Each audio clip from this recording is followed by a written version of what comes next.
ان کا دبدبہ ایسا تھا، ان کی ہیبت ایسی تھی کہ قریش مکہ میں سے کسی کی جرت نہ ہوئی ان کے سامنے آنے کی۔ چنانچہ انہوں نے نماز ادا کی نبی علیہ السلام کے ساتھ علل اعلان۔ یہ عمر لانوں کی جرت تھی، بے باکی تھی، اور ان کی سعادت تھی کہ وہ اسلام کے اس طرح مضبوط ہونے کا باعث بنے۔ اسی کو انجم نیازی کہتے ہیں، مرد جلال مرد ہنر بھیجنا پڑا، اونچے بدن پہ اونچا ہی سر بھیجنا پڑا۔ آئی سزائے کفر کسی سمت سے اگر، اس شخص کو اکیلا وہیں بھیجنا پڑا۔ پڑھنے لگا جو زور جہالت کی فوج کا، بڑھنے لگا جو زور جہالت کی فوج کا، روئے زمیں پہ رب کو عمر بھیجنا پڑا۔ سب سے بڑی نبی کی حفاظت کے واسطے، فولاد سے بھی سخت بشر بھیجنا پڑا۔ ایسی فولادی شخصیت تھی کہ انہوں نے اسلام کو دنیا کے مختلف حصوں تک پہنچا دیا، اور ایسا نظام تھا ان کا، ایسا دور حکومت تھا ان کا کہ جس کی مثالیں آج بھی دنیا دیتی ہے اور ان کے عدل و انصاف کی باتوں کو یاد کرتی ہے۔ سیدنا عمر لانو کا تقوی ایسا تھا کہ ایک مرتبہ بیت المال میں کچھ عطر کی شیشیاں آئیں، اور یہ عطر لوگوں میں تقسیم کرنا تھا۔ تو عمر لانو کی بیوی نے کہا کہ میں عورتوں میں یہ عطر تقسیم کر دیتی ہوں۔ عمر لانو نے کہا نہیں۔ بیوی نے کہا کیوں، آپ کو مجھ پر اعتماد نہیں کہ میں صحیح صحیح اس کو تقسیم کروں گی؟ فرمایا مجھے پورا یقین ہے کہ تم اسے صحیح صحیح لوگوں میں تقسیم کرو گی، لیکن عطر تقسیم کرتے ہوئے جو خوشبو تمہیں آئے گی، میں یہ بھی نہیں چاہتا کہ بیت المال کے مال میں سے اتنا فائدہ میرے گھر کا کوئی فرد زیادہ اٹھائے۔ اب آپ اس سے اندازہ لگائیے کہ ان کو کتنی فکر تھی۔ ایک مرتبہ سیدنا عمر لانو اپنی گھر میں بیٹھے ہوئے کوئی کام کر رہے تھے، چراغ جل رہا تھا۔ حضرت علی رضی اللہ تعالیٰ عنہ بھی آئے اور اجازت مانگی اندر آنے کی۔ جب آ کر بیٹھے تو عمر لانو نے سے پوچھا، علی آپ امور مملکت کے بارے میں کوئی بات کرنے کے لیے آئے ہیں یا اپنی ذاتی کوئی بات کرنے کے لیے آئے ہیں؟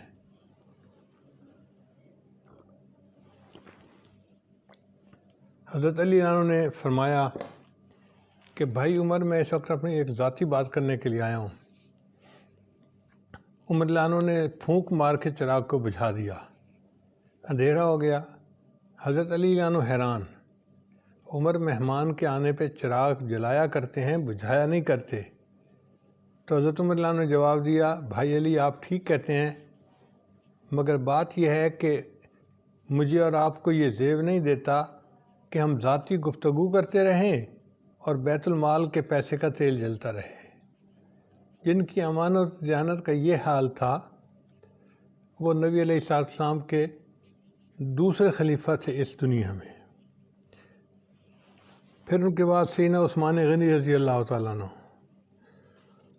وہ تیسرے نمبر پہ خلیفہ بنے۔ اللہ نے ان کو بہت صفات عطا فرمائی تھیں۔ ایک صفت تو یہ کہ وہ ذی النورین تھے۔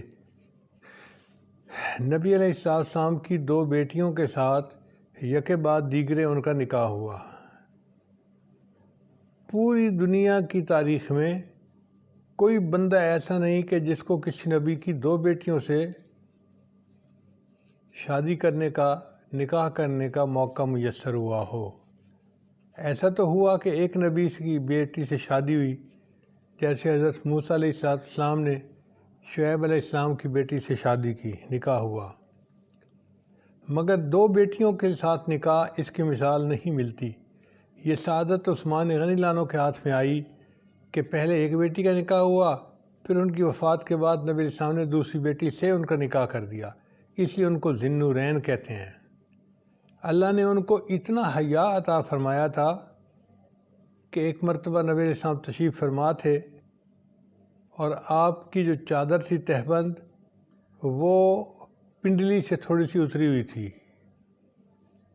ابو بکر صدیق رضی اللہ عنہ آئے، نبی علیہ السلام بیٹھے رہے، عمر رضی اللہ عنہ آئے، نبی علیہ السلام بیٹھے رہے۔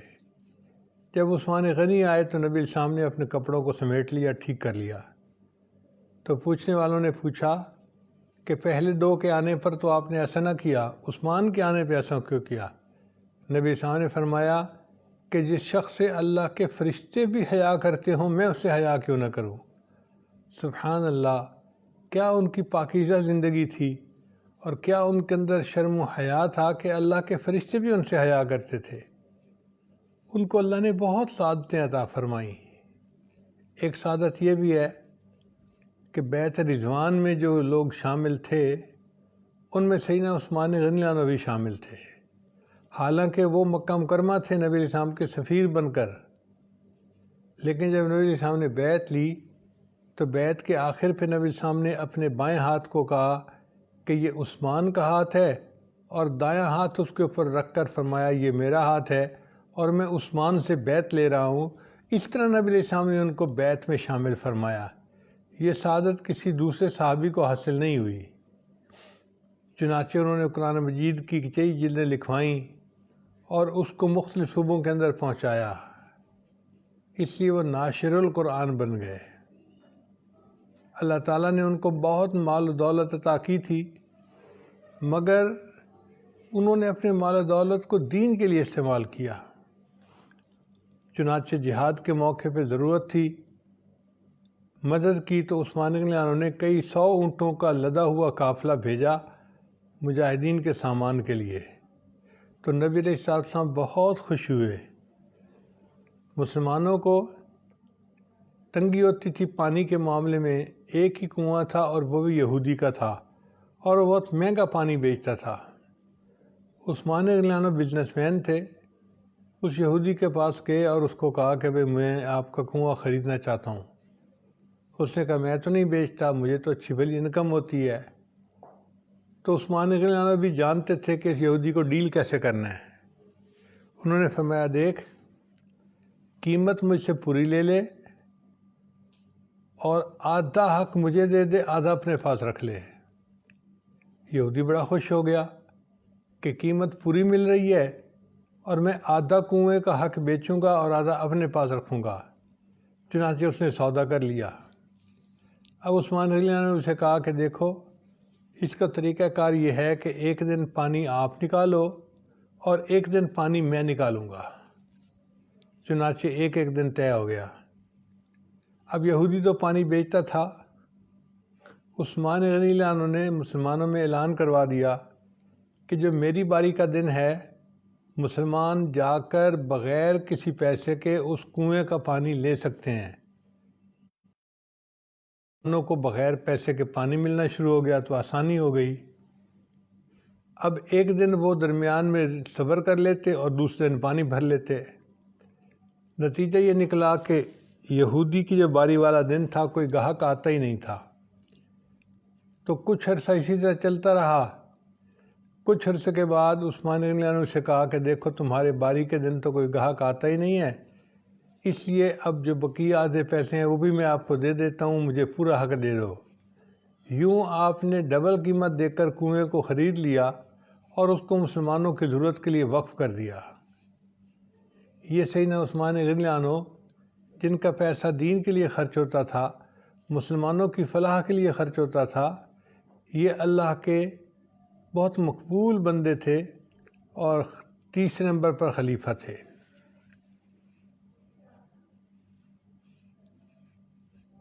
پھر چوتھے خلیفہ حضرت علی رضی اللہ تعالیٰ عنہ ہیں۔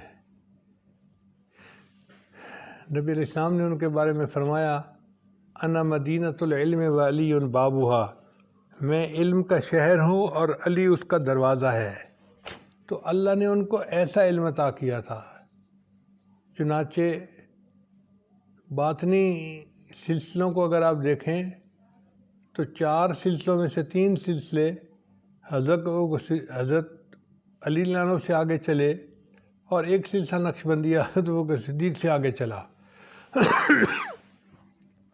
اس کا مطلب یہ کہ اللہ نے ان کو علم ظاہر اور علم باطن بہت عطا کیا تھا، اور ان کے جو فیصلے ہوتے تھے عدالت میں وہ حیران کر دینے والے ہوتے تھے۔ اللہ نے ان کو ایسی سمجھ عطا فرمائی تھی، ایسی شجاعت عطا فرمائی تھی کہ خیبر کا دروازہ جو کئی آدمی مل کر نہیں اٹھا سکتے تھے، انہوں نے اللہ اکبر کا نعرہ لگا کر اس دروازے کو توڑ دیا اور ایک ہاتھ کے ساتھ اٹھا لیا۔ چنانچہ یہ خلفائے راشدین کہلاتے ہیں۔ حدیث مبارکہ میں آتا ہے کہ نبی علیہ السلام نے ایک مرتبہ فرمایا کہ وعظم بلیغہ، حدیث میں آتا ہے کہ بڑا پر اثر واز کیا۔ صحابہ نے پوچھا اے اللہ کے وسلم، یہ تو واز ایسا ہے جیسے کوئی جدا ہونے والا بات کرتا ہے۔ تو نبی علیہ السلام نے فرمایا ہاں۔ ان کو پوچھا اے اللہ کے نبی صلی اللہ علیہ وسلم، ہمیں کوئی نصیحت کر دیجئے، کوئی خاص بات کر دیجئے۔ نبی علیہ السلام نے فرمایا علیکم بسنتی و سنت خلفاء الراشدین المہدیین، تمہارے اوپر لازم ہے میری سنت پر عمل کرنا اور خلفائے راشدین کی سنت پر عمل کرنا۔ یعنی خلفائے راشدین کے عمل کو نبی السلام نے اپنی سنت فرمایا، ان کے عمل کے لیے بھی سنت کا لفظ استعمال فرمایا۔ چنانچہ ہم خلفائے راشدین کے ساتھ محبت کرتے ہیں اور ان کے طریقے پر چلنا اپنی زندگی کی سعادت جانتے ہیں۔ نبی صاحب نے فرمایا کہ بنی اسرائیل کے 72 فرقے بنے ہیں، میری امت کے 73 فرقے ہوں گے، مگر ان میں سے ایک فرقہ ناجیہ ہوگا، ایک فرقہ ہوگا جو دوزخ سے نجات پانے والا ہوگا۔ صحابہ کرام نے پوچھا اے اللہ کے نبی صلی اللہ علیہ وسلم، وہ فرقہ ناجیہ کون سا ہوگا؟ نبی صاحب نے فرمایا ما انا علیہ و اصحابی، کہ جس راستے پر میں ہوں اور میرے صحابہ ہیں، جو اس راستے پر چلنے والے لوگ ہوں گے وہ نجات پانے والے لوگ ہوں گے۔ اس لیے ہم اپنے آپ کو اہل سنت والجماعت کہلاتے ہیں کہ ہم نبی علیہ السلام کی سنت پر بھی عمل کرتے ہیں اور صحابہ کی جماعت کے نقش قدم کے اوپر بھی چلتے ہیں۔ اہل سنت والجماعت، یہ ما انا علیہ و اصحابی کا نمونہ ہے۔ چنانچہ نبی السلام نے ارشاد فرمایا الصحابۃ کلہم عدول، میرے صحابہ سارے کے سارے عادل ہیں۔ جب اللہ کے نبی نے ان کو عادل ہونے کا سرٹیفکیٹ عطا فرما دیا، کون ہے جو ان کے بارے میں شک و شبہ کرے؟ جو شک کرے گا وہ اپنے ایمان کی خیر منائے۔ چنانچہ یہودیوں میں سے ایک شخص تھا جس نے یہ کام سب سے پہلے کیا کہ صحابہ کرام کے بارے میں شکوک و شبہات پیدا کر دو۔ قرآن کے راوی بھی یہی ہیں، نبی السلام کے حدیث پاک کے راوی بھی یہی ہیں۔ جب ان کے بارے میں شبہ پیدا ہو گیا تو پورا دین ہی مشکوک ہو جائے گا۔ تو صحابہ کرام کے بارے میں جو بندہ دل میں کھوٹ رکھتا ہے، اس کی تو دین کی بنیادیں ہی ہل جاتی ہیں۔ اس لیے نبی السلام نے فرمایا اللہ اللہ فی اصحابی، کہ میرے صحابہ کے معاملے میں اللہ سے ڈرتے رہنا۔ لا تتخذوهم من بعد غرضا فمن احبهم فبحبی احبهم، جو ان سے محبت کرے گا وہ میری محبت کی وجہ سے ان سے محبت کرے گا۔ ومن ابغضهم فببغضی ابغضهم، اور جو ان سے بغض رکھے گا وہ میرے بغض کی وجہ سے ان سے بغض رکھے گا۔ چنانچہ صحابہ کرام سے بغض رکھنا گویا نبی علیہ السلام سے بغض رکھنا ہے، اور صحابہ کرام سے محبت رکھنا نبی علیہ السلام سے محبت رکھنا ہے۔ نبی علیہ السلام نے ارشاد فرمایا صحابہ کرام کو بلغوا انی ولو آیا، کہ جو بات مجھ سے سنتے ہو اس کو آگے لوگوں تک پہنچاؤ۔ یعنی صحابہ کرام کو روایت حدیث کا منصب نبی علیہ السلام نے دیا۔ اب جب نبی علیہ السلام نے منصب دیا، اب کوئی بندہ صحابہ کرام کو جانچ پٹخ نہیں کر سکتا کہ جی کون کیسا تھا کون کیسا تھا۔ بھائی جب اللہ کے نبی السلام نے ان کو پاس کر دیا اور فرما دیا کہ تم میری حدیث کو آگے روایت کرو، تو یہ ان کے پاس بہت بڑی سند ہے۔ جرح اور تعدیل کے جتنے قوانین ہیں وہ صحابہ کے بعد انسانوں پر اپلائی ہوتے ہیں۔ نبی صاحب نے فرمایا خیر امتی قرنی، کہ میری امت میں سب سے بہترین میرا زمانہ ہے، ثم الذین یلونہم ثم الذین یلونہم۔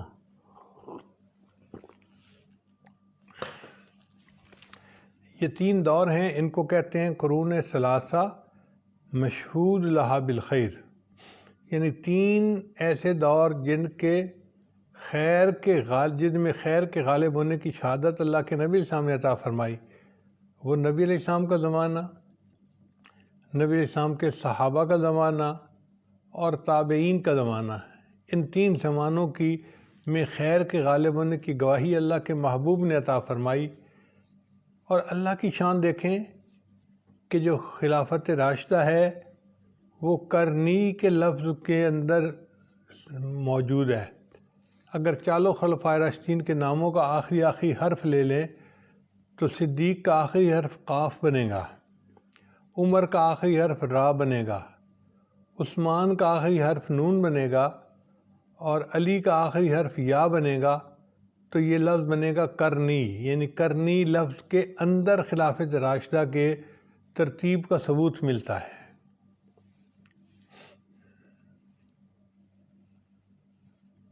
ویسے بھی اگر آپ غور کریں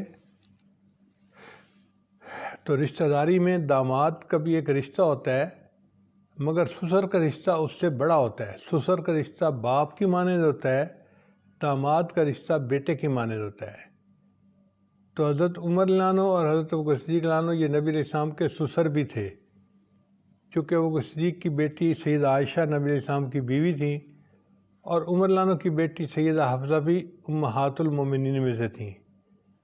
تو 2 سسر جو تھے ان کا خلافت نمبر پہلے آیا، پھر اس کے بعد دامادوں کا نمبر ہوا، مگر عثمانی لانو کو 2 مرتبہ داماد بننے کا شرف تھا اور حضرت لانو 1 مرتبہ داماد بنے، اس لیے عثمان لانو کا نمبر پہلے، علی لانو کا بعد 4تھا نمبر۔ تو خلفائے راشدین کی جو ترتیب ہے یہ بھی عجیب حکمت پر مبنی ہے۔ نبی السلام نے ارشاد فرمایا اصحابی کالنجوم بأیہم اقتدیتم اہتدیتم، میرے صحابہ ستاروں کی مانند ہے، تم اس میں سے جن کی اقتداء کرو گے ہدایت پا جاؤ گے۔ چنانچہ صحابہ کرام کی زندگیوں میں ہر طرح کی مثالیں ملتی ہیں۔ اب جو بندہ جس حال میں بھی ہو وہ صحابہ کرام کی اقتداء کر لے، وہ ہدایت پا جائے گا۔ اس کو میں 2 مثالوں سے سمجھاتا ہوں۔ پہلی مثال کہ اگر ایک آدمی ہے جس کے پاس مال ہے مگر اللہ کے راستے میں خرچ کرنے کا جذبہ بھی بہت ہے، وہ پورا مال اللہ کے راستے میں خرچ کرنا چاہتا ہے، تو وہ سیدنا صدیق لانو کی پیروی کرے۔ پورا مال نبی علیہ السلام کے قدموں میں لا کے ابوبکر صدیق نے ڈال دیا تھا۔ بلبل کے لیے پروانے کے لیے چراغ تو بلبل کو پھول بس، صدیق کے لیے ہے خدا کا رسول بس۔ تو انہوں نے اپنا سب کچھ نبی علیہ السلام کے قدموں میں لا کے ڈال دیا، تو یہ مثال موجود ہے۔ کئی مرتبہ آدمی کی شخصیت ایسی ہوتی ہے کہ وہ اپنے اکنامک معاملات میں توازن برقرار رکھتا ہے۔ وہ چاہتا ہے جی کہ میں آدھا مال دین پر خرچ کروں اور آدھا مال اپنے بال بچوں کے لیے الگ کر لوں۔ تو حضرت عمر لانو کی مثال سامنے ہے، انہوں نے آدھا مال اپنے گھر والوں کے لیے رکھ لیا تھا اور آدھا مال نبی السلام کی خدمت میں لا کر پیش کر دیا تھا۔ پھر تیسری صورت یہ ہوتی ہے کہ بندے کے پاس مال بھی بہت ہو اور اس کو خرچ کرنے کی عادت بھی بہت ہو۔ یہ عثمان غنی لانو کی مثال ہے، اللہ نے ان کو مال بھی بہت دیا تھا اور خرچ کرنے کے لیے دل بھی بہت بڑا دیا تھا۔ چنانچہ نبی علیہ السلام نے ان کو دعا دی تھی، یا رحمان سہل الحساب علی عثمان، اے رحمان قیامت دن عثمان کے حساب کو آسان فرما دینا۔ چوتھی صورت یہ ہوتی ہے کہ ایک بندے کے پاس کچھ پیسہ ہے ہی نہیں اللہ کے راستے میں خرچ کرنے کے لیے، فقیر آدمی ہے۔ چنانچہ حضرت علی عنہ کی زندگی میں اس کا نمونہ موجود ہے۔ حضرت علی عنہ پر پوری زندگی زکوٰۃ فرض نہیں ہوئی، اس لیے کہ مال بچا ہی نہیں تھا، فقیر آدمی تھے، اور اسی طرح انہوں نے فقر میں اپنی زندگی گزار دی۔ تو گویا 4 ہی صورتیں ممکن تھیں، اور 4 خلفائے راشدین کی زندگیوں میں آدمی کو یہ مثالیں ملتی ہیں۔ وہ جس صورت حال میں بھی ہو اس پر عمل کر لے، ہدایت پا جائے گا۔ اگر آج کے دور کی زندگی کو دیکھیں تو صحابہ کرام کے جو آپس کے معاملات تھے ان کی بھی سمجھ آسانی سے آ جاتی ہے۔ بعض لوگ اعتراض کرتے ہیں کہ جی صحابہ کرام آپس میں لڑ پڑے۔ بھئی مخلص بندے بھی ایک دوسرے کے ساتھ اختلاف رائے کر لیتے ہیں، یہ کوئی بات نہیں۔ ایک دفعہ ایک صاحب مجھے کہنے لگے جی کہ صحابہ کرام اگر اچھے تھے تو ان میں لڑائیاں کیوں ہوئیں؟ میں نے کہا مجھے ایک بات بتاؤ، کیا 2 ماہر ڈرائیوروں کے اندر ایکسیڈنٹ نہیں ہو جاتا؟ ہو جاتا ہے۔ تو اگر ماہر ڈرائیوروں کی گاڑیوں کے درمیان ایکسیڈنٹ ہونا ممکن ہے تو 2 مخلص بندوں کے درمیان اختلاف رائے ہو جانا یہ بھی ممکن ہے۔ اس لیے صحابہ کرام کے جو لڑائی جھگڑے تھے ان کے لیے کوئی اور لفظ استعمال نہیں ہوا، مشاجرات صحابہ، شجر سے لفظ لیا گیا۔ جیسے تنا ایک ہوتا ہے، شاخیں مختلف ہوتی ہیں، تو صحابہ کرام بھی اسی طرح تھے کہ ان کا تنا اللہ کی رضا تھی، البتہ رائے میں ان کا آپس میں اختلاف ہو جاتا تھا۔ تو یہ مشاجرات صحابہ تھے۔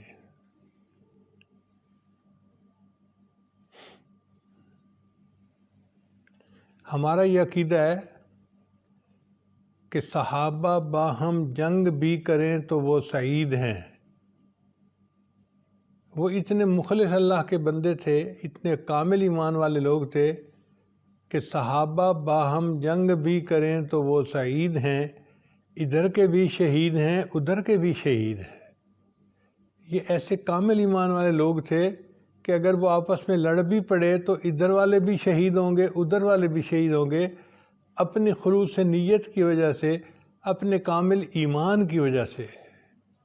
اس لیے ہم صحابہ کرام کی جماعت کے ساتھ محبت کرتے ہیں اور اس محبت کو اپنے لیے زندگی کا سرمایہ سمجھتے ہیں۔ آج کے دور میں کوئی ایک فرقہ ایسا آ گیا ہے کہ جو کہتا ہے کہ جی تاریخ یہ کہتی ہے، تاریخ یہ کہتی ہے۔ وہ اللہ کے بندو، تاریخ کی کیا اتھینٹسٹی ہے؟ تاریخ مورخ نے تو ایک بات سنی سنائی لکھ دی، اب وہ بات ٹھیک ہے یا نہیں یہ تو کوئی اس کی دلیل نہیں ہے، کوئی سند نہیں ہے۔ ہم ان کو یہ کہتے ہیں کہ ہم صحابہ کرام کو تاریخ کے آئینے میں نہیں دیکھتے، ہم صحابہ کرام کو قرآن و حدیث کے آئینے میں دیکھتے ہیں۔ اگر صحابہ کرام کو دیکھنا ہے تو یہ دیکھو کہ اللہ نے ان کے بارے میں کیا کہا، نبی اسلام نے ان کے بارے میں کیا کہا۔ اللہ تعالیٰ فرماتے ہیں اولئک کتب فی قلوبہم الایمان، یہ وہ لوگ تھے جن کے دلوں میں اللہ نے ایمان کو لکھ دیا تھا۔ اللہ ان کے بارے میں فرماتے ہیں اولئک ھم المفلحون، یہ وہ لوگ ہیں جو فلاح پانے والے ہیں۔ ایک جگہ اللہ نے ان کو تمغہ دیا اور فرمایا اولئک ھم المؤمنون حقا، یہ پکے سچے مومن ہیں۔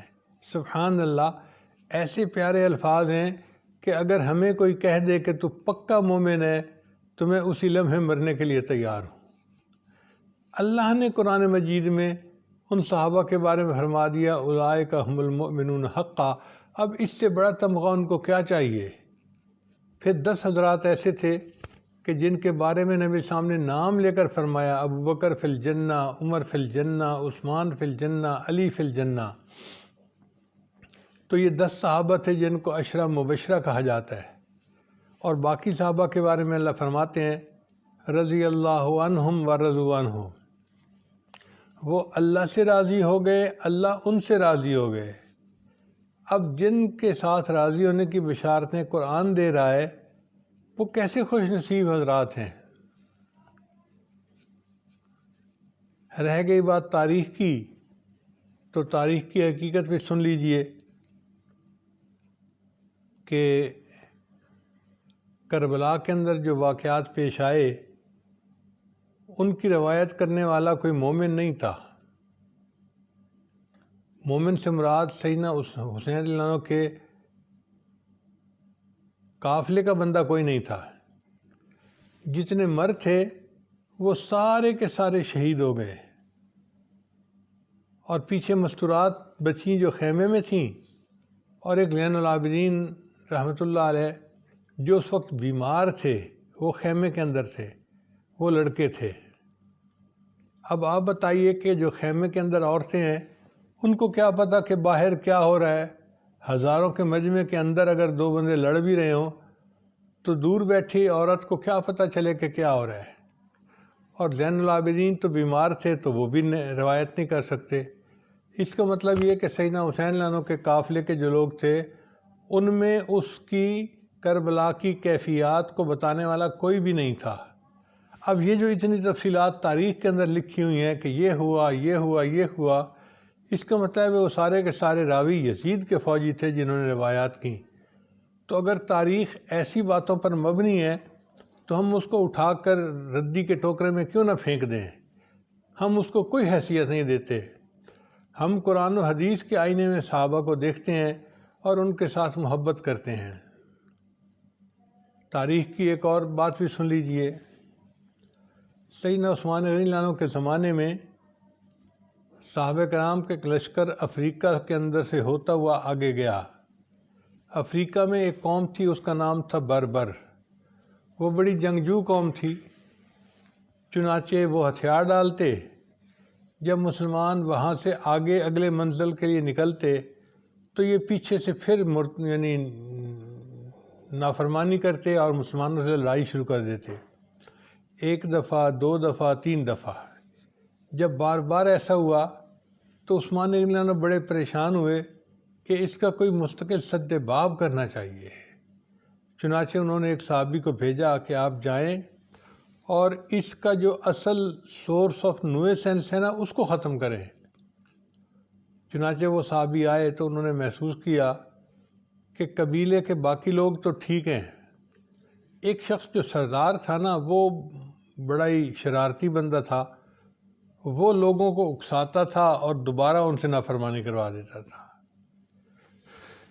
چنانچہ انہوں نے اس قبیلے کے خلاف اپنی فوج کو کھڑا کر دیا۔ اب دونوں طرف جو ہے وہ فوجیں کھڑی ہیں اور کل کو فائر کھلنے والا ہے۔ اتنے میں اس شرارتی بندے نے کیا کیا کہ اپنے قبیلے میں یہ اعلان کروا دیا کہ جو مسلمانوں کے رئیس کا سر میرے پاس کل لائے گا، میں اس کو 1,00,000 ریال انعام دوں گا۔ اب اس اعلان کو سننے کے بعد اس کے قبیلے کے لوگوں میں بڑا جوش جذبہ پیدا ہو گیا۔ چنانچہ مسلمانوں کو ان کے جو انٹیلیجنس کے لوگ تھے، انہوں نے آ کے جواب دیا کہ جناب پورے لشکر میں بڑا جذبہ پایا جاتا ہے اور ان میں سے ہر ایک کا ٹارگٹ کل مسلمانوں کا لشکر کا سردار ہوگا، چونکہ اس کو 1,00,000 ریال انعام ملنے کی توقع ہوگی۔ اب جو صحابی مسلمانوں کے سردار تھے وہ پریشان ہوئے کہ بھئی اب اس کو کاؤنٹر کیسے کیا جائے۔ نتیجتاً انہوں نے بھی اعلان کروا دیا کہ جو مسلمان اس قبیلے کے سردار کا سر میرے پاس لائے گا، میں بھی اس کو 1,00,000 ریال انعام دوں گا۔ اب اس فوج میں بھی اعلان ہو گیا، اس فوج میں بھی اعلان ہو گیا۔ اللہ کی شان دیکھیں کہ اگلے دن جنگ ہوئی تو ایک صحابی نے اس سردار کو قتل کیا اور اس کا سر لے کر مسلمانوں کے سردار کے پاس پہنچے۔ چنانچہ مسلمانوں کے ہاتھ میں بہت سارا مال غنیمت بھی آیا اور اللہ نے ان کو فتح عطا فرما دی، اور وہ فتنہ ہمیشہ کے لیے خاموش ہو گیا، ختم ہو گیا۔ مگر ایک مسئلہ کھڑا ہو گیا کہ جو صحابی اس کا سر لائے تھے، انہوں نے ڈیمانڈ کی کہ امیر لشکر، آپ نے اعلان کیا تھا میں 1,00,000 ریال انعام دوں گا، مجھے آپ انعام دیں۔ انہوں نے کہا ٹھیک ہے، میں مال غنیمت میں سے انعام دے دیتا ہوں۔ جب مال غنیمت میں سے انعام لینے لگے تو باقی صحابہ نے اعتراض کیا کہ مال غنیمت میں تو سب مجاہدین کا حق برابر کا ہوتا ہے، آپ اپنی مرضی سے 1,00,000 ریال ان کو نہیں دے سکتے۔ اب ایک فقہی مسئلہ کھڑا ہو گیا کہ وہ انعام دیں یا نہ دیں۔ انعام دینا بھی ضروری تھا چونکہ کال دیا ہوا تھا، اور نہیں دے سکتے تھے مال غنیمت سے چونکہ سب کا حق برابر کا تھا، سب راضی نہیں تھے۔ اب ایک مسئلہ کھڑا ہو گیا اور بالآخر یہ مسئلہ امیر المومنین سیدنا عثمان غنی اللہ عنہ کے سامنے آیا۔ عثمان غنی اللہ عنہ کی فراست دیکھیے کہ انہوں نے اس مسئلے کو کتنے اچھی طریقے سے حل کیا۔ انہوں نے امیر لشکر کو کہا کہ بھئی آپ نے چونکہ کال دیا تھا کہ 1,00,000 ریال انعام دوں گا تو تمہیں 1,00,000 دینا پڑے گا۔ ان کا امیر المومنین میں تو غریب آدمی ہوں، میں تو نہیں دے سکتا، میں کیا کروں؟ تو عثمان غنی اللہ عنہ نے فرمایا بہت اچھا۔ انہوں نے اپنے پاس سے 1,00,000 ریال اس امیر لشکر کو ہدیہ کر دیا اور کہا کہ جو حق مانگنے والا ہے اس کو یہ حق ادا کر دو اور باقی مال غنیمت کو مجاہدین میں برابر تقسیم کر دو۔ اتنا بہترین حل انہوں نے کر لیا جس سے کہ مسئلہ بھی ٹل گیا اور معاملہ۔ اب اس پر عثمان غنی اللہ عنہ کو داد دینی چاہیے، ان کی تعریف کرنی چاہیے کہ انہوں نے کس طرح اپنے ذاتی مال کو اللہ کے دین کے لیے خرچ کیا اور ایک مسئلے کو حل کر دیا۔ مگر مورخین جو ہیں وہ تو چھوٹی چھوٹی باتیں لکھ دیتے ہیں۔ انہوں نے اپنی تاریخ میں یہ لکھا کہ عثمان غنی اللہ عنہ تو اپنے رشتہ داروں کو بڑی بڑی رقمیں تحفے ہدیہ دیا کرتے تھے۔ اب کوئی سننے والا کہے کہ بھئی تم مامے لگتے ہو، ان کا مال تھا، وہ چاہے جس کو چاہیں دیں، اگر انہوں نے دے دیا تو تم اعتراض کیوں کرتے ہو؟ مگر اعتراض کا پہلو نکل آیا اس میں سے کہ جی اتنی بڑی بڑی رقمیں خرچ کیوں کر دیتے تھے۔ اب انہوں نے اس کی بیک گراؤنڈ نہیں بتایا کہ رقم خرچ کرنے کا موقع آیا کیسے۔ اگر پورا واقعہ بیان کر دیا جاتا تو کوئی اعتراض پیچھے نہ رہتا، چونکہ ایک فقرہ لکھا گیا تو اعتراض باقی رہ گیا، حتیٰ کہ مولانا مودودی صاحب جیسا علم دوست بندہ بھی چکر کھا گیا اور اس نے بھی اپنی کتاب خلافت و ملوکیت میں اعتراض کر دیا کہ عثمان غنی اللہ عنہ اپنے رشتہ داروں کو بڑی بڑی رقمیں ہدیہ دے دیا کرتے تھے۔ اب یہ کوئی اعتراض تو ہے ہی نہیں، مگر تاریخ نے اس کو اعتراض بنا دیا، اس لیے ہم تاریخ کے اوپر کوئی اعتماد نہیں کرتے۔ ہم صحابہ کرام کو قرآن و حدیث کے آئینے میں دیکھتے ہیں، اس لیے ہم صحابہ کرام کے ساتھ محبت کرتے ہیں اور ان کو اپنے لیے روشنی کا مینار سمجھتے ہیں۔ اللہ تعالیٰ قرآن مجید میں فرماتے ہیں فَإِنْ آمَنُوا بِمِثْلِ مَا آمَنْتُمْ بِهِ فَقَدْ اهْتَدَوْا، اگر یہ لوگ ایمان اس طرح لائے جس طرح اے میرے محبوب کے صحابہ تم ایمان لائے ہو، پھر یہ ہدایت پائیں گے۔ تو گویا صحابہ کرام کے ایمان کو اللہ نے دوسروں کے لیے ایمان کا معیار بنا دیا کہ تمہارا ایمان ایسا ہونا چاہیے۔ اللہ تعالیٰ نے صحابہ کرام کے دلوں کا جائزہ لیا۔ اللہ اکبر کبیرہ۔ وہ اللہ تعالیٰ جو علیم بذات الصدور ہیں، وہ اللہ تعالیٰ جو دلوں کے بھید جاننے والے ہیں، وہ فرماتے ہیں کہ میں نے اپنے محبوب کے صحابہ کے دلوں کا اطمینان لیا، وَأَلْزَمَهُمْ كَلِمَةَ التَّقْوَىٰ وَكَانُوا أَحَقَّ بِهَا وَأَهْلَهَا، اور ان کو میں نے تقوی کے اوپر جمے ہوئے دیکھا اور یہی بات ان کو سجتی تھی اور یہی بات ان کے اہل تھی۔ تو اللہ تعالیٰ جو دلوں کا بھید جاننے والا ہے، وہ جب گواہی دے رہا ہے کہ ان کے دل تقوی سے بھرے ہوئے تھے، تو آج کون ہے جو صحابہ کرام پہ انگلی اٹھا سکے یا کوئی بات کر سکے؟ اللہ تعالیٰ ہمیں صحابہ کرام کے ساتھ سچی محبت عطا فرمائے۔ ہم وکیل صحابہ بننے کو اپنی سعادت سمجھتے ہیں اور ان کی ایک ایک بات کو سمجھانے کے لیے تیار ہیں۔ کوئی اعتراض ان پر اگر کرے گا تو ہم اس کا جواب دینے کے لیے تیار ہیں۔ چنانچہ آج کے زمانے میں ملک کا نظام ایک طریقے پر چلایا جاتا ہے جس میں ایک پارٹی صاحب حکومت ہوتی ہے، ان کو صاحب اقتدار کہا جاتا ہے، حزب اقتدار، اور ایک ان کے مخالف گروپ ہوتا ہے جس کو حزب اختلاف کہا جاتا ہے۔ اگر اس کی مثالیں دیکھنی ہیں تو حضرت علی عنہ کی مثال دیکھیے کہ وہ حزب اقتدار تھے، وہ خلیفہ راشد تھے، چوتھے نمبر پر خلیفہ تھے، اور ان کی مخالفت میں سیدنا امیر معاویہ رضی اللہ عنہ کھڑے تھے حزب اختلاف بن کر۔ چنانچہ حزب اختلاف کے بندے اگر روشنی لینا چاہیں تو حضرت امیر معاویہ رضی اللہ عنہ کی زندگی سے روشنی لے سکتے ہیں، مگر حزب اختلاف کو چاہیے کہ وہ اپنی جائز باتوں کے اوپر اختلاف تو کریں، اور حکومت کو سیدھا چلنے پہ مجبور کریں، لیکن اگر بیرون ملک سے کوئی ملک کے اوپر حملہ کرے تو اس وقت حزب اختلاف کو چاہیے کہ حزب اقتدار کے ساتھ مل کر اس دشمن کا مقابلہ کریں، اور یہی مثال سیدنا امیر معاویہ عنہ کی زندگی میں آتی ہے۔ جب ان کی حضرت عنہ کے ساتھ اختلاف چل رہا تھا، ایک عیسائی بادشاہ نے ان کو خط لکھا کہ میں نے سنا ہے کہ وقت کا خلیفہ آپ کا مخالف ہے، آپ ہمارے پاس آ جائیں، ہم آپ کو یہاں پر بہت عزت دولت۔ تو سیدنا امیر معاویہ رضی اللہ عنہ نے اس کے خط کو پڑھ کر اس کی پشت پر جواب دیا، او رومی کتے، کیا تو یہ سمجھتا ہے کہ حضرت عنہ کے مقابلے میں تو مجھے اپنے ساتھ ملا لے گا؟ ہرگز نہیں۔ اگر تو اسلامی سرحدوں کے اوپر حملہ کرے گا تو امیر معاویہ علی عنہ کی فوج کا سپاہی بن کر سب سے پہلے لڑے گا۔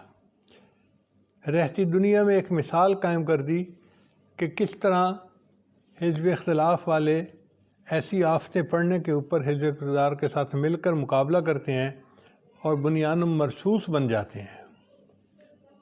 پھر دیکھیے کہ ہر ملک کے اندر وزیر داخلہ ہوتا ہے جو امن و امان کا خیال رکھتا ہے، وہ پولیس کے محکمے کو نگرانی کرتا ہے، لوگوں کو انصاف مہیا کرتا ہے۔ سیدنا عمر رضی اللہ عنہ کی مثال دیکھ لیجئے کہ آپ کی مثال ایسی تھی، آپ نے امت کی فلاح کا ایک نظام قائم کیا، حتیٰ کہ جو بچہ پیدا ہوتا تھا اس کا بیت المال سے وظیفہ جاری ہو جاتا تھا۔ بیت المال کا نظام انہوں نے قائم کیا، پولیس کا نظام انہوں نے قائم کیا، اور انہوں نے لوگوں کو عدل و انصاف پہنچایا۔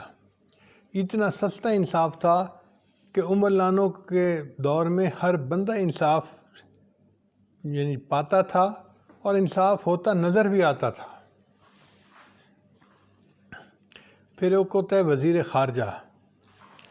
وزیر خارجہ کا کام ہوتا ہے کہ وہ اپنے ملک کے آئین کو سامنے رکھتے ہوئے دوسرے ملکوں تک اپنی فکر کو پہنچائے اور ان تک اپنا مطمع نظر پیش کرے۔ سیدنا عثمان غنی عنہ کی مثال ایسی ہے، انہوں نے قرآن مجید کی کئی نسخے کروائے اور اس کو مختلف صوبوں کے اندر تقسیم کروایا، یعنی جو کام وزیر خارجہ کرتا ہے انہوں نے وہ ترجمانی حضرت عثمان غنی عنہ نے کی اور دین کو آگے مختلف ملکوں تک پہنچایا، 44 لاکھ مربع میل تک اسلام کو پھیلا دیا۔ پھر ایسا بھی ہوتا ہے کہ جب حکومت چل رہی ہوتی ہے تو کبھی کبھی اقتدار اور اختلاف کے اندر ڈفرینس آف اوپینین ہو جاتا ہے، تو آدھے لوگ ادھر ہو جاتے ہیں، آدھے لوگ ادھر ہو جاتے ہیں۔ ابو ہریرہ عنہ عالم تھے، صحابی تھے، سب سے زیادہ حدیث کی روایات انہوں نے کی۔ ان کا طرز عمل دیکھیے کہ وہ حضرت علی عنہ کے ساتھ بھی محبت کرتے تھے اور سیدنا امیر معاویہ عنہ کے ساتھ بھی محبت کرتے تھے۔ کتابوں میں لکھا ہے کہ وہ کھانا امیر معاویہ عنہ کے دسترخوان پہ کھایا کرتے تھے اور نمازیں حضرت علی عنہ کے پیچھے پڑھا کرتے تھے۔ اس کا مطلب یہ کہ علماء کی جماعت کو اختلاف اور اقتدار سے بالا تر ہو کر دونوں کے ساتھ اپنا رابطہ رکھنا چاہیے تاکہ وہ ان کو دین کی طرف متوجہ کر سکیں۔ پھر کچھ لوگ ایسے ہوتے ہیں کہ جو سائنسدان ہوتے ہیں اور ریسرچ کے کام میں لگے ہوئے ہوتے ہیں، ان کو چاہیے کہ وہ ایسی کھپ میں نہ پڑیں اور ہر طرف سے الگ تھلگ ہو کر اپنے ریسرچ کے کام کو جاری رکھیں۔ عبداللہ ابن عمر رضی اللہ عنہ امام المحدثین تھے اور یوں سمجھیں کہ وہ ریسرچ اسکالر تھے، چنانچہ وہ ان جھگڑوں میں بالکل نہیں پڑے، الگ رہے اور اپنے حدیث کے حفظ کا کام کرتے رہے۔ تو ان کی زندگی میں اس کی مثال ملتی ہے کہ بندے کو ایسے وقت میں کیا کرنا چاہیے اگر وہ ریسرچ کا کام کرنے والا ہے۔ پھر کچھ اکابرین قوم ہوتے ہیں، جب اختلاف اور اقتدار کا معاملہ طول پکڑ جائے تو ان اکابرین کو چاہیے کہ وہ ان دونوں کے ساتھ بات چیت کر کے ان کو ایک نقطہ نظر پر لانے کی کوشش کریں اور ان کے درمیان صلح کروائیں۔ اگر اس کی مثال دیکھنی ہے تو ام المومنین سیدہ عائشہ صدیقہ رضی اللہ عنہا کی زندگی میں یہ مثال موجود ہے۔ وہ والدہ تھیں، حضرت علی بھی ان کے لیے بیٹے کی مانند تھے اور امیر معاویہ رضی اللہ عنہ بھی ان کے لیے بیٹے کی مانند تھی، چونکہ وہ امت کی ماں تھیں۔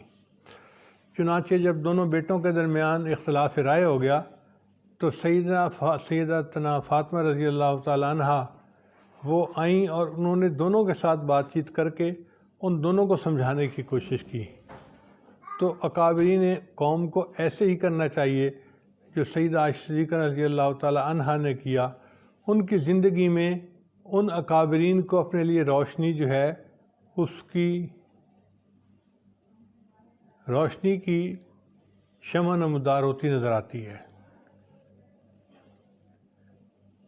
پھر کئی مرتبہ انسان اپنے حق کو دے دیتا ہے اور لڑائی جھگڑے کی بجائے امن کو پسند کرتا ہے۔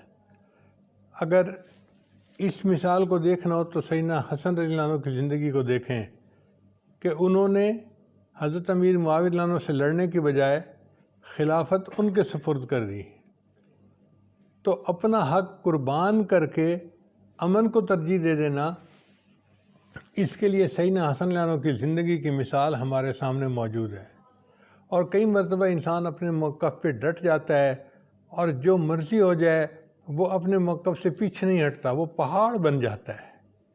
سیدنا حسین رضی اللہ عنہ کی زندگی میں اس کی مثال موجود ہے کہ وہ اس بات پر ڈٹ گئے کہ میں یزید کے ہاتھ پر بیعت نہیں کروں گا، اور اس کے لیے اگر مجھے سب کچھ قربان کرنا پڑے تو میں کرنے کے لیے تیار ہوں۔ یہ آسان بات نہیں ہوتی۔ انہوں نے اپنے خاندان کے 70 کے قریب جو مرد تھے، چھوٹے بڑے، ان کو اپنی آنکھوں کے سامنے شہید ہوتے دیکھا اور بالآخر خود بھی شہید ہو گئے، مگر انہوں نے اپنے موقف سے پیچھے ہٹنا گوارا نہ کیا۔ یہ بتا دیا کہ مومن موت سے نہیں ڈرتا بلکہ اللہ کے دین کی حفاظت کے لیے اپنا سب کچھ قربان کر دیا کرتا ہے۔ اب اگر ہم یہ دیکھنا چاہیں کہ اپنے ملک کو نظریات کے اوپر لے کر آگے چلنا، اس کی مثال سیدنا ابوبکر صدیق رضی اللہ عنہ کی زندگی میں نظر آتی ہے۔ چنانچہ ابوبکر صدیق رضی اللہ عنہ کی زندگی میں کچھ لوگ ایسے تھے جنہوں نے کہا کہ ہم زکوٰۃ خود اپنے علاقے میں تقسیم کر دیں گے، اس کو بیت المال میں جمع نہیں کروائیں گے۔ تو ابوبکر صدیق رضی اللہ عنہ نے فرمایا اَیُنْقَصُ وَأَنَا حَیٌّ، یہ کیسے پاسبل ہے کہ دین کے اندر کمی کر دی جائے اور میں زندہ رہوں؟ میں ان مانعین نکات کے ساتھ قتال کروں گا، حتیٰ کہ اگر یہ اونٹ دیں گے، اونٹ کی نکیل نہیں دیں گے تو ان کو مجبور کروں گا کہ اونٹ کی نکیل بھی بیت المال کے اندر جمع کروائیں۔ فقام مقام الانبیاء، جیسے کوئی نبی کھڑا ہو جاتا ہے پہاڑ کی طرح، ابوبکر صدیق رضی اللہ عنہ اس طرح کھڑے ہو گئے اور انہوں نے سٹینڈ لے لیا۔ نبی علیہ السلام نے اپنے زندگی مبارک کے آخری دنوں میں اسامہ رضی اللہ عنہ کو ایک لشکر دے کر بھیجا تھا۔ ابھی وہ لشکر دور نہیں گیا تھا، قریب ہی تھا کہ نبی علیہ السلام کے پردہ فرمانے کی خبر آ گئی، تو اسامہ رضی اللہ عنہ لشکر کو لے کر واپس آ گئے نبی علیہ السلام کے گویا تجہیز و تکفین میں شامل ہونے کے لیے۔ اب اس لشکر کو دوبارہ بھیجنے کے اندر اختلاف پیدا ہو گیا۔ عمر رضی اللہ عنہ جیسے بہادر صحابی بھی یہ محسوس کرتے تھے کہ نبی علیہ السلام کے پردہ فرمانے کے بعد کافروں کی نظریں مرکز کے اوپر ہیں، ہم اگر ایک بڑا لشکر باہر بھیج دیں گے تو مدینہ تو خالی ہو جائے گا اور کافروں کے لیے موقع ہو جائے گا کہ وہ مدینہ کے اوپر چڑھائی کر دیں۔ تو انہوں نے بھی حضرت ابوبکر صدیق رضی اللہ عنہ کو کہا کہ آپ اسامہ کے لشکر کو بھیجنے میں جلدی نہ کریں، مگر ابوبکر صدیق رضی اللہ عنہ نے ان کو دھکا دیا اور وہ پیچھے جا گرے اور فرمایا اجبار فی الجاہلیت اخوار فی الاسلام، کہ تو جاہلیت کے اندر تو اتنا طاقتور تھا، اسلام کے اندر آ کر تو اتنا کمزور ہو گیا کہ تو بھی مجھے مشورہ دے رہا ہے کہ میں اس لشکر کو نہ بھیجوں۔ فرمایا میں اس لشکر کو بھیج کر رہوں گا، حتیٰ کہ اگر مدینہ کے بھیڑیے آ کر عورتوں کو کھائیں گے اور ان کی لاشوں کو گلیوں میں گھسیٹیں گے تو میں اس کو تو برداشت کر لوں گا، لشکر کو یہاں نہیں رکھوں گا۔ چنانچہ انہوں نے اسامہ رضی اللہ عنہ کے لشکر کو بھیجا اور اللہ نے کافروں کے دلوں پر ایسی ہیبت بٹھا دی کہ کوئی مدینے پر حملہ نہ کر سکا۔ تو حضرت ابوبکر صدیق کی زندگی کی مثال دیکھ لیجئے، جیسے ایک نائب کو ہونا چاہیے کہ اپنے آقا کی ہر بات کو اس کے حکم منشا کے مطابق کرے۔ ابوبکر صدیق رضی اللہ عنہ نے ایسا ہی کیا۔ چنانچہ مسجد نبی میں توسیع کا مسئلہ آیا تو انہوں نے کہا کہ میں کیسے کر سکتا ہوں وہ کام جو نبی علیہ السلام نے نہیں کیا۔ قرآن مجید کو اکٹھا کروانے کا کام آیا، انہوں نے یہی جواب دیا کہ میں وہ کام کیسے کروں جو نبی علیہ السلام نے اپنی زندگی میں نہیں کیا۔ ہر بات پہ ان کی یہی بات ہوتی تھی کہ میں نے وہ کرنا ہے جو نبی علیہ السلام نے کیا، اور نائب کی یہی شان ہوتی ہے کہ وہ اپنی مرضی نہ کرے بلکہ اپنے آقا کی مرضی کے عین مطابق ہر کام کرے۔ چنانچہ صحابہ کرام کی زندگیوں کو دیکھو تو ہمارے لیے روشنی کے مینارے ہیں یہ۔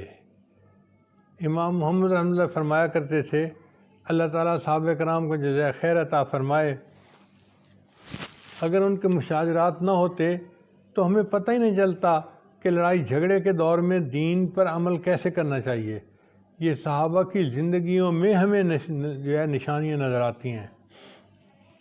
تو صحابہ کا امن کا وقت بھی گزارنا بھی ہمارے لیے رحمت ہے، اور آپس میں ان کا ایک دوسرے سے اختلاف کر کے لڑائی کرنا بھی ہمارے لیے باعث رحمت ہے۔ ہمیں ادھر بھی روشنی کی شمع ملتی ہے، ادھر بھی روشنی کی شمع ملتی ہے۔ اس لیے ہم کہتے ہیں کہ نبی علیہ السلام نے ارشاد فرمایا، اصحابی النجوم بأیہم اقتدیتم اہتدیتم، میرے صحابہ ستاروں کی مانند ہیں، تم جس کسی کی پیروی کرو گے تم ہدایت پا جاؤ گے۔ تو اللہ تعالیٰ ہمیں صحابہ کرام کی جماعت کے ساتھ دلی محبت رکھنے کی توفیق عطا فرمائے، اور پوری زندگی ان کے نقش قدم پر چلنے کی توفیق عطا فرمائے، اور اللہ تعالیٰ قیامت کے دن ہمیں صحابہ کرام کے غلاموں میں ان کے قدموں میں کھڑا ہونے کی توفیق عطا فرمائے، اور اس محبت کی وجہ سے اللہ تعالیٰ ہمیں قیامت کے دن صحابہ کرام کے ساتھ حشر فرمائے۔ المرء مع من احب، بندہ اسی کے ساتھ ہوگا جس سے ان کو محبت ہوگی۔ چنانچہ ہم دعا کرتے ہیں کہ اللہ تعالیٰ ہمیں اس مقدس جماعت کے ساتھ سچی محبت عطا فرمائے، اور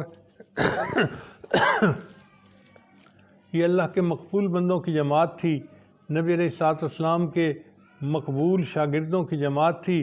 ہم اللہ سے بھی محبت کرتے ہیں، اللہ کے حبیب سے بھی محبت کرتے ہیں، اور اللہ کے حبیب کے ان کے شاگردوں سے بھی محبت کرتے ہیں۔ اللہ تعالیٰ ہماری اس محبت کو ہمارے لیے سرمایہ بنائے، اس کی حفاظت عطا فرمائے، اور اس دجالی فتنے کے دور میں اللہ تعالیٰ ہمیں اس محبت پر جینا اور اسی پر مرنا عطا فرمائے۔ وآخر دعوانا ان الحمد للہ رب العالمین۔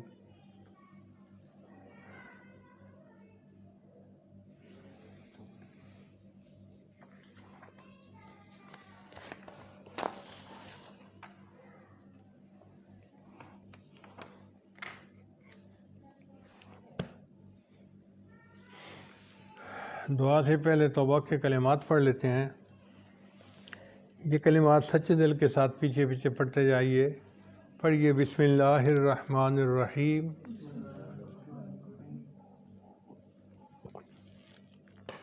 لا الہ الا اللہ محمد الرسول اللہ، آمنت باللہ وملائکتہ وکتبہ ورسلہ والیوم الآخر والقدر خیرہ وشرہ من اللہ تعالی والبعث بعد الموت، آمنت باللہ کما ہوا باسمائہ وصفاتہ وقبلت جمیع احکامہ اقرار باللسان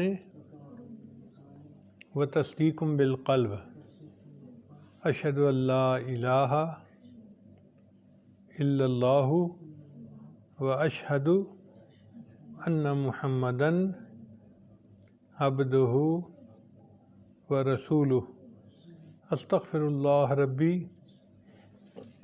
من کل ذنب واتوب الیہ برحمتک یا ارحم الراحمین۔ ان کلمات کو پڑھنے سے ہم تو غائب ہو چکے ہیں، چند معمولات ہیں جن کو باقاعدگی سے کریں گے تو اللہ تعالیٰ دل کو منور فرمائیں گے۔ پہلا عمل ہے 100 مرتبہ استغفار صبح و شام پڑھنا، دوسرا ہے 100 مرتبہ درود شریف صبح و شام پڑھنا، تیسرا ہے قرآن مجید کی تلاوت روزانہ کرنا، چوتھا ہے چلتے پھرتے ہر وقت دل میں اللہ کو یاد کرنا، دست بکار دل بیار، ہتھ کار وال دل یار وال کا مشتاق بن جانا، اور پانچویں چیز ہے مراقبہ کرنا، 15-20 منٹ صبح 15-20 منٹ شام۔ طریقہ یہ ہے کہ جب آپ نماز پڑھ کے فارغ ہوں تو تھوڑی دیر کے لیے آنکھوں کو بند کر کے اللہ سے لو لگا کے بیٹھ جائیں۔ اللہ کی رحمت آ رہی ہے، دل میں سما رہی ہے، دل کی ظلمت اور سیاہی دور ہو رہی ہے، اور میرا دل کہہ رہا ہے اللہ اللہ اللہ۔ انشاءاللہ جب باقاعدگی کے ساتھ مراقبہ کریں گے تو آپ کے دل میں اللہ کی محبت بڑھے گی اور آپ کو خود اس میں اضافہ محسوس ہوگا۔ اللہ تعالیٰ کی محبت کی وارمنس آپ خود فیل کریں گے۔ دعا ہے اللہ سب کو اپنے مقبول بندوں میں شامل فرمائے۔ اب دعا سے پہلے تھوڑی دیر کے لیے مراقبہ کر لیجئے، آنکھوں کو بند کر لیجئے، سر کو جھکا لیجئے، دنیا اور جو کوئی دنیا میں ہے اس سے ہٹ کٹ کے اللہ کی یاد میں ڈوب جائیے۔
آہ جاتی ہے اثر کو کھینچ لانے کے لیے، بادلو ہٹ جاؤ دے دو راہ جانے کے لیے، اے دعا فریاد کر عرش بری کو تھام کے، اے خدا رخ پھیر دے اب گردش ایام کے، خلق کے راندے ہوئے دنیا کے ٹھکرائے ہوئے، آئے ہیں اب تیرے در پر ہاتھ پھیلائے ہوئے، حق پرستوں کی اگر کی تو نے دل جوئی نہیں، تانا دیں گے بت کے مسلم کا خدا کوئی نہیں۔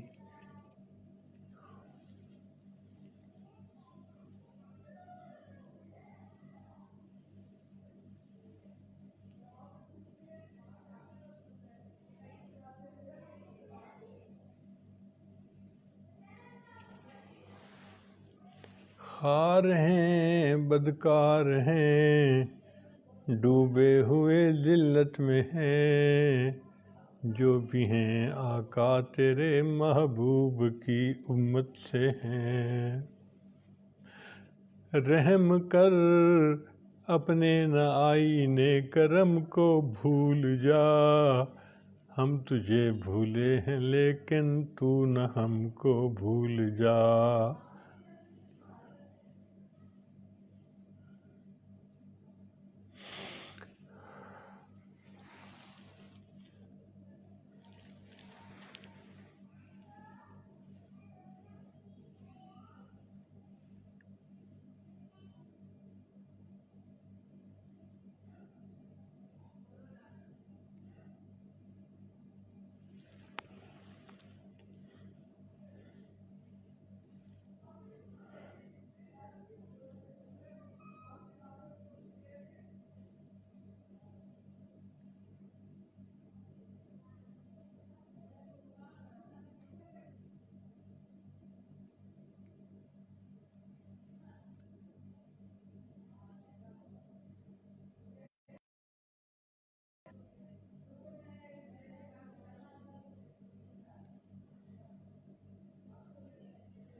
لا الہ الا اللہ محمد الرسول اللہ۔ دعا کر لیجئے، سبحان ربی العلی البہب، اللہم صلی علی سیدنا محمد وعلی آل سیدنا محمد وبارک وسلم۔ ربنا ظلمنا انفسنا وإن لم تغفر لنا وترحمنا لنکونن من الخاسرین۔ اے رب کریم، ہم آپ کے عاجز مسکین بندے ہیں، ہمارے گناہوں کو معاف فرما، خطاؤں سے درگزر فرما، عیبوں کی پردہ پوشی فرما۔ اللہ ہمارے چھوٹے بڑے سب گناہوں کو معاف فرما۔ میرے مالک، ہمارے گناہ جتنے بھی ہیں آپ کی رحمت سے تو زیادہ نہیں ہو سکتے، اپنی رحمت کا معاملہ کر دیجئے، ہمارے گناہوں کو دھو دیجئے، ہمارے گناہوں کو مٹا دیجئے، ان کو نیکیوں میں تبدیل فرما دیجئے۔ اللہ ہماری جسمانی بیماریوں کو دور فرما، روحانی بیماریوں کو دور فرما۔ جتنے حاضرین مرد ہیں یا عورتیں ہیں جنہوں نے یہ بات سنی، اللہ سب کے دلوں کو دین کے، ایمان کے نور سے اچھی طرح منور فرما۔ ہماری ان دعاؤں کو اپنی رحمت سے قبول فرما۔ اللہ بیماریوں میں بیماروں کو شفا عطا فرما۔